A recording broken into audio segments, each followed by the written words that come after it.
Last week, the Premier increased the pay for 8 of our MLAs, giving them even more money during an affordability crisis.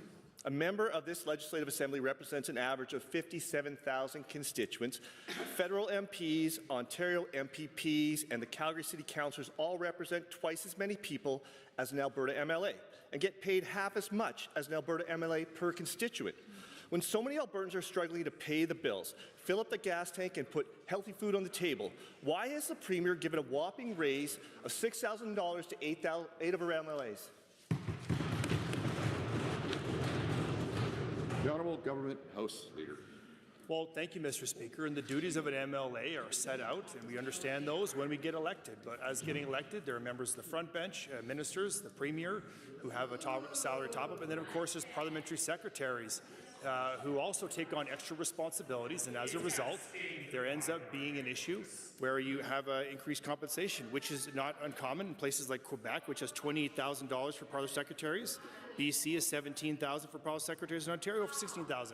I think it's fair to suggest that if you're going to do more work, Mr. Speaker, that members of the Assembly would receive some kind of an increase. We don't need to like the answer. We do need to hear the answer. Sherwood Park. You know, I'm not asking about whatever that minister is blathering on about. I'm asking why the Premier is dipping into the government treasury to pay off her backbenchers when the majority of Albertans aren't sure they can pay all their bills. Given the Premier has increased the size of the cabinet to the largest ever in Alberta and tacked on overpaid parliamentary secretaries, and given Albertans are looking for their government to offer real relief from expenses instead of higher property taxes, outrageous gas prices, nuisance fees, why did the Premier decide to give her inner circle $6,000 raises instead of bringing down the cost for regular Albertans?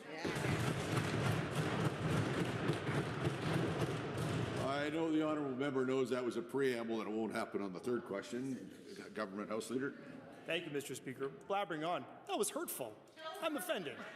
Mr. Speaker, what I can tell you is that members of this Assembly who take on a parliamentary secretary role take on extra duties, and that's why the increase in salary. What I can tell you is this government has done more than the members opposite could ever dream of doing when it comes to making life more affordable. We're the ones who repealed the job-killing carbon tax with Bill 1 right in this legislature. We're also the ones that gave Albertans a significant... You know, you don't have to be silent, but we need to hear the answer. Go ahead.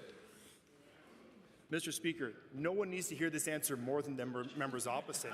We also gave Albertans the largest tax cut in a very long time, saving Alberta families $1,500 each, Mr. Speaker, per year. Nice. Honourable member. Given in this legislature, the UCP has voted down measures to make life more affordable for Albertans, like our calls for consumer protection, our calls to eliminate predatory pricing, surprise ticket transfer fees, and the call to put limits on high ATM fees. And given the UCP refuses to raise the wages of Alberta's lowest paid workers by keeping the minimum wage frozen at the lowest in Canada, does the Premier regret running such an entitled government where the inner circle gets $6,000 raises while everyday Albertans cannot afford life in her Alberta? Yeah.